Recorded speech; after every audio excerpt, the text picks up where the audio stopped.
Today we are working on the 1936 Chevy. The goal for today is to do something about this mess here. So we're going to have to build a patch panel to replace all of this, as this is too far gone to repair.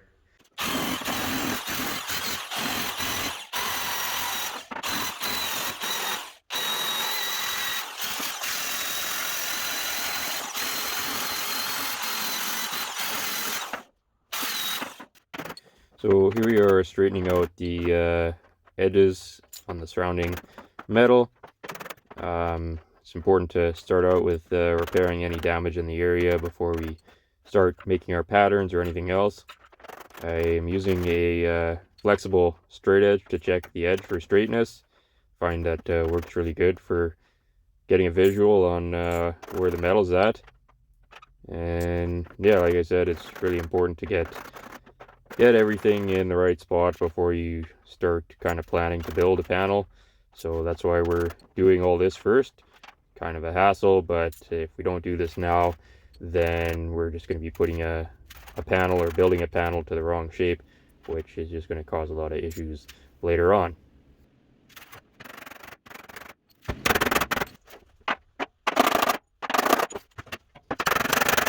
So I've gotten the surrounding metal roughed out so it's at least close, but this is all just like a mess in here.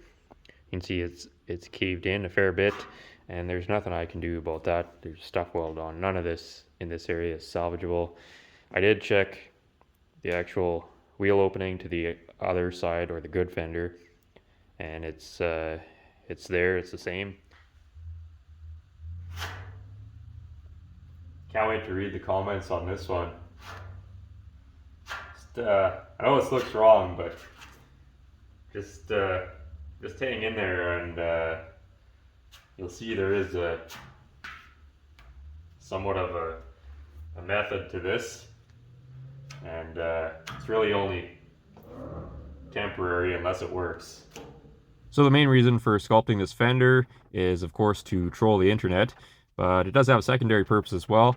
I find it's very helpful to have a three-dimensional shape on the side that I'm actually fixing or repairing, rather than just pattern off the other side. If I did just do all my patterns off the driver's side, that'd be more than enough information. This just helps me to have something that I can fit the panel to.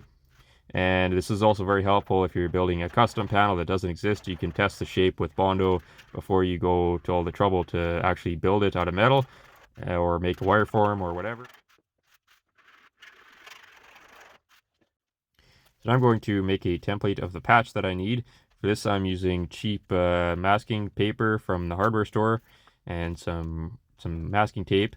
If you want to do this more accurately, I think tape probably works better, but tape is expensive, so I just use a combination of both.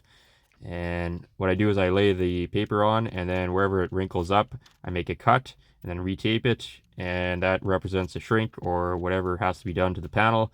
So I just go along and cut and tape and whatever, and that's going to conform the pattern to the shape of the panel, and then that's going to give me a lot of information that I need, and so it's quite helpful that way. I used to just randomly cut out a rectangle of metal and just start beating on it and trying to get it to the shape, and I find even though you will eventually get it, it just wastes a bunch of time and material. So making an accurate pattern is extremely important in actually building a panel, possibly more important than shaping the panel itself. So whatever you can do to give yourself information before you start hammering metal is definitely an asset for sure. Now I like to make my pattern about 3/4 to 1 inch larger than the size of the finished panel. And what that does is it gives me a little extra wiggle room for shaping the panel, and it's also difficult to shape right up to the edge of a panel. So I just, work the panel, and then once I'm done with it, I trim off that excess. I don't want to make it much bigger than 1 inch of extra material, because that's just extra material that I have to work and shape. So it just makes it more difficult. But if you notice in the video here, I'm making 2 patterns actually. And the reason for that, is because I'm using the paper as a guide to decide what is going to be the best course of action for shaping this panel and what the direction I'm going to go and where I'm going to start and where I need to shrink and where I need to stretch. So this one, you saw we did our slits this way and pulled it around this way. Whereas this one,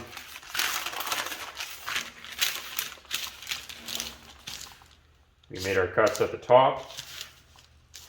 And what this is doing is this is telling me which direction that is going to be easiest to start shaping the metal in.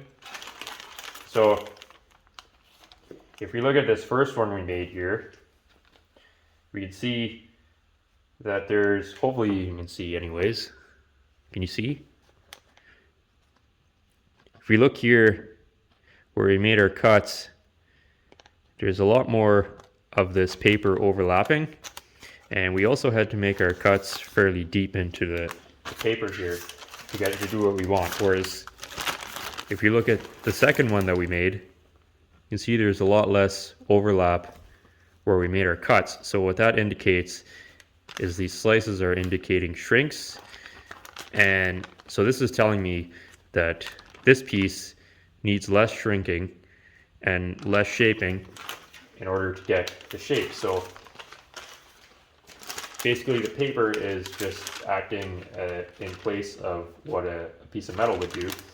We're going to be concentrating our shaping in this area, and we're going to be doing shrinks here along the top, and then we're going to be stretching the metal through the center here. And we may have to do a couple of shrinks down here just because things never quite go exactly as planned. But if I went with this route and I started shaping the metal in this direction down at the bottom here, it's going to take a lot more work to gather all of this metal down here, and I would still be doing stretching through here, but I would have to do a lot of shrinking along this edge in order to get this to pull around. So, and again, this is, I'm just blowing smoke here, so we may have to completely change this plan, but for now, the paper is telling me that I'm going to have less shaping to do if I concentrate most of my shrinking up here. Another way to confirm that is I have my piece of metal here cut out, and when I cut out a piece of metal, I don't want to add a lot of extra material than what I need. I have to add some extra to the bottom for the body line and the wire edge, but I don't want to leave a bunch of extra material. That's why it's very important to make a pattern, because the more material I leave on the edges, the more shaping or the more metal that I have to actually shape. If I'm just going to be cutting it off later, then I'm just creating more work for myself and I'm wasting materials. The more material there is on the panel, the harder it is to, you know, take the shape you want. So we lost track of what we were doing here, but anyways, let's say we went with our first pattern and we were going to be doing all of our shrinking down here. Well, if I lay this piece of metal on here, again, this is going to be our starting point, and we're going to be doing all of our work through here. Well, you can already see that the metal is only touching a fraction of this surface here, whereas if I place this on here like this, there's a lot less rocking. So it's already contacting more surface down here, and what that's telling me is that there's less shaping needed, again, if I go and shrink up here and stretch through here, rather than trying to get all of this metal to come around down here and pull this shape in. So it's going to be, in theory, easier to pull it this way. But that's just another test I do. Hopefully some of this is making sense, because I'm confusing myself. But anyways, so this is our second pattern that we're going to go with, where we shrink along here. And so we lay this on here, and you can see the rise in our pattern here. So again, we're going to achieve this rise in the panel by stretching the metal all through here. You see that all needs to be stretched, and up here we're going to be shrinking the edge, and that by shrinking the edge, it's going to help to pull all of this around. It's easier to stretch metal than it is to shrink. The forces of contraction are greater than the forces of expansion. So because we don't have a lot of special fancy tools or anything like that, we don't want to do a lot of shrinking because it's just, well, it's more work for us. If we had better equipment, then it would be less work, but we can achieve stretching just by hitting the metal with a hammer. So that's kind of what we're going to do there, but we're going to begin now by shrinking this edge along here, and that's going to help. Well, you'll see what happens when it happens, I guess, if it happens. So I'm now using a homemade tucking fork in order to do a series of tuck shrinks. Basically what this is doing is this is putting a series of, I guess you'd call them ruffles in the metal, and thus shrinking it, and then as they are hammered flat, the metal collapses in on itself on kind of a molecular level and shrinks the metal. So if you want to see more on this, I believe there's quite a bit of information on tucking forks on the internet and on how to build them. You can check out, I believe, Make It Custom has a video on YouTube that goes over it quite well and kind of demonstrates. I thought it was interesting as I'm hammering these flat. You can actually see in the sped up footage how the metal is collapsing in on itself, and it's not something you can see just at regular time other than seeing the panel take shape. But in the sped up version, you can really see the metal as it compresses and shrinks. So it's kind of interesting. But I'm going to do a series of tuck shrinks along this, and I'm going to be over shrinking it because in order to smooth out all of these tucks, I'm going to have to go back in and planish it or English wheel it, and that's going to do a bit of stretching in order to get that smoothed out. So we over shrink first, and then as we smooth it out, it kind of goes to the shape that it needs to be. The more pronounced the ruffle or whatever, the more effective the shrink will be. So again, if you look, you can really see as I'm hammering this down just how that metal is literally collapsing in on itself. And again, that's not visible to in regular time, but it's interesting how it shows up in the time lapse. As with a lot of this stuff, it's not instantaneous. It does take time. You can't just go in, with a lead fist and just expect to hammer out a panel immediately. It's all a very slow process, so that's why I think speeding up the footage kind of gives a better example of what exactly is going on and what's happening to the panel, because if it was all in regular time, you wouldn't be able to see what's going on, unless, of course, I had a lot of hundreds of thousands of dollars worth of equipment, and then it would happen very fast. And as you can see, my cat agrees with this.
So first and most importantly, I just want to let everyone know that I have absolutely no idea what I'm doing, in case that isn't already obvious. But the nice thing about all of this is that it is a very slow process. So anything that happens or goes wrong, you can just keep correcting it, and it takes, a fair amount of time to actually make a mess of things. And even then, if you're determined enough, you can usually sort it out. So what I start out with is a fairly high crown die, and I'm just trying to smooth out all the lumps that we put into it from the rough shaping. And as we progress, we'll continue to work it and whatever. But we just kind of wheel in a variety of directions as needed. And again, this is all a very slow process. There's not really, I don't think, an exact science to it. Maybe there is, but so one of the most common questions I get asked is how long something takes, whether it's a repair or something that I'm building. And the answer to that is that if you are concerned with how long something takes, then you need to find a different pastime. The thing with this is it you get faster the more you do. But if you go into something with the mindset that you're going to get it done in X amount of hours, then you're going to run into a lot of issues, and you won't be happy with the final result if it does in fact ever get finished. So this is something that I'm of course guilty of too. So if I'm doing something like this, I just decide that I'm going to do it, and it doesn't matter how long it takes, and I'm not going to keep track of how long it takes because that's irrelevant. I need a patch panel for my 1936 Chevy fender, which these fenders are non-existent, as are patch panels for them. So if I don't do it, then it's not going to get done. So it really doesn't matter how long it takes because, like I said, it needs to be done. So we're just going to get it done. And that is my approach to doing this type of stuff, is I don't care how long it takes.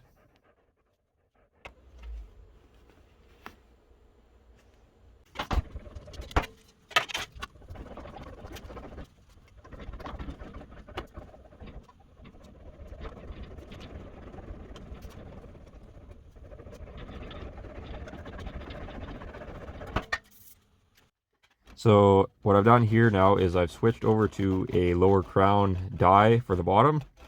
And the reason for this is I noticed the upper section was beginning to curl over a bit too much. So now I'm going through and I'm flattening that back out. Again, this is why it's nice to use the wheel and use all these hand tools, because you can really kind of go back and correct all this stuff fairly easily. And it's also critical, of course, to continue to recheck our panel to our patterns at regular intervals. This just really helps to confirm that we're going in the right direction, and if there's an area that's not fitting right, we can focus on that area and just continue to work it. I'm again going to an even lower crown die because I found that there's still a bit too much curl in the top, so I'm just really trying to flatten that back out and correct that. And then we'll move up to a higher crown die again once we get this this flattened out a bit better.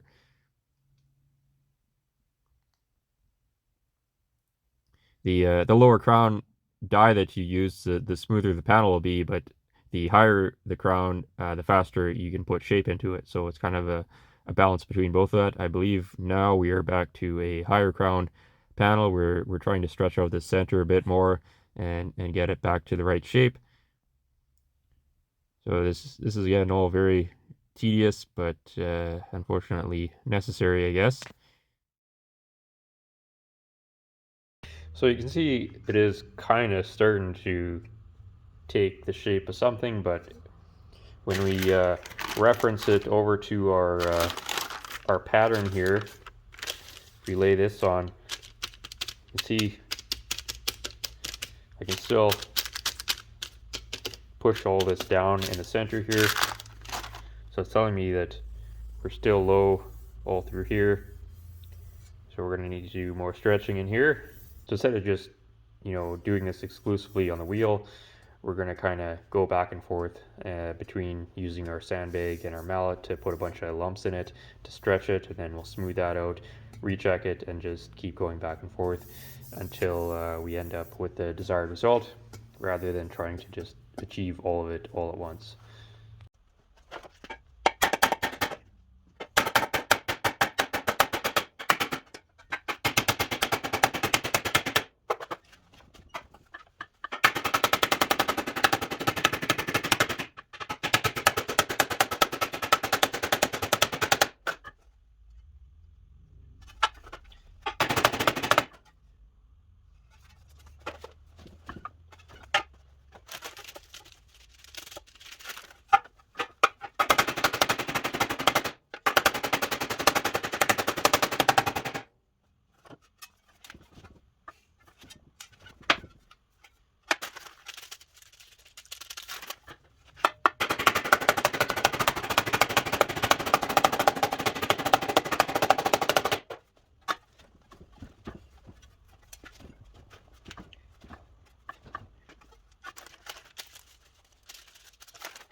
Appearing as though I have the shape now.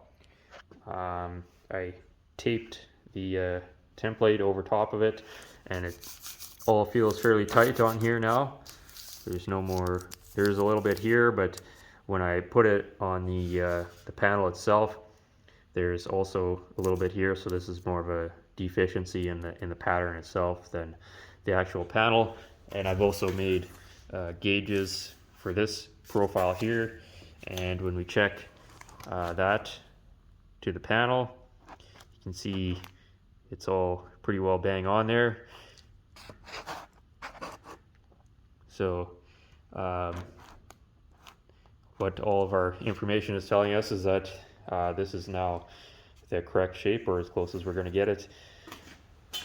So now I'm going to begin working on this body line here. I'm just trying to figure out the placement of it right now so that we can get that installed. For those of you who don't believe me, here we are taped over top of the fender, and you can see we still have the same looseness in this area. So again, that's a deficiency in the pattern here, which is probably where a tape template, a full tape pattern, kind of like the one Restyling makes, that would definitely be superior to this in that regard. But either way, based on all of the information that we've gathered, this panel here is now the shape that we need, so I'm okay with that. So for figuring out the placement of the body line, what I did is I laid my pattern on the fender, and then I took an X-Acto knife and I made a bunch of cuts where I could feel the body line through the pattern, and then I laid the pattern over top of my panel here, and then you can see I just took my X-Acto knife again, just made a bunch of slices which transplanted onto the metal, and now I'm just using blue fine line tape and I'm just laying out where I think it's going to be. And the nice thing about this is I can keep peeling it off and putting it back on and changing this and standing back and looking at it until I get happy with this shape. Then when I get happy with this shape, I can mark it out and then go over to the bead roller.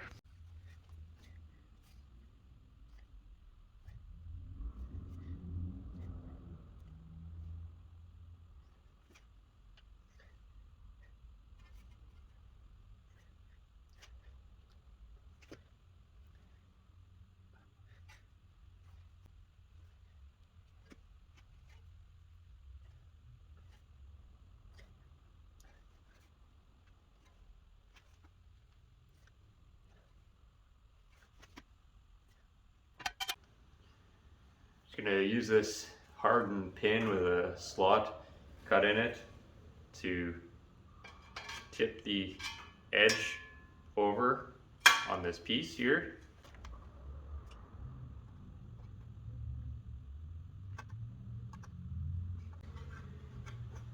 Trick with this is just to do very small increments at a time. You don't want to try and do the whole thing all at once.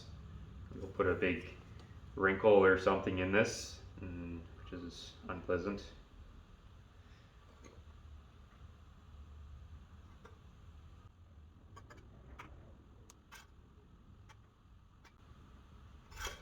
I don't think you need to watch this in real time, so I'll hit the time lapse here.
So this is where I'm going to call it on this one.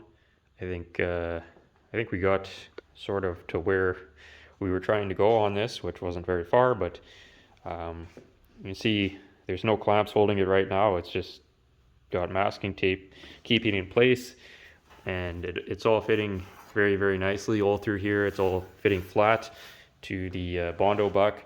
So we know that we've achieved the correct shape on this, and that's kind of the whole goal here, was just getting the shape right.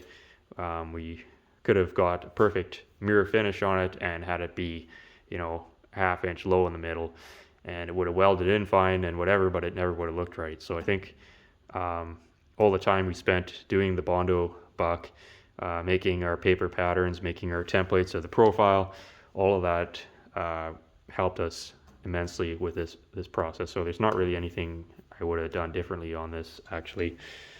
So I think for what we were trying to achieve, it all went fairly well, and all the just understanding where we were trying to get by spending the time making this fender the right shape, getting our patterns off of it, and then checking our piece constantly to that shape is what allowed this all to kind of come into place. That was more critical than the actual shaping part. When we got to the shaping part, all we were doing is we're either shrinking or we're stretching. So there's only two different things that you can do to make the shape that you need. But if you don't have the information and you don't understand, you know, what you're trying to achieve here, then all of that becomes very, very difficult. And you still see the surface quality isn't fantastic on this, but you can still see, you know, our tattoos where we did our shrinking here. But I really can't even, you know, feel that with my hand. And we have to keep in mind that this is all going to be getting welded in and then planished and finished out. So by the time we do all of that, that will take care of these surface imperfections. And I'd rather, you know, just finish out the rest of it by hand during the welding process and whatever, rather than try and waste time trying to chase it out with our China wheel. It's not uncommon for this thing to you know, twist or flex the wrong way, and suddenly you've got a huge imperfection in your panel that was almost finished. And not that it can't be repaired, you know, metal, you can do anything with it, you can just keep shaping it forever. But I would get pretty frustrated at that point, and I would probably just walk away from this. And as we all know, having our patch panels ruined by cheap tools is a major part of the whole communist agenda. So we look at this thing, this is not exactly a precision instrument by any means.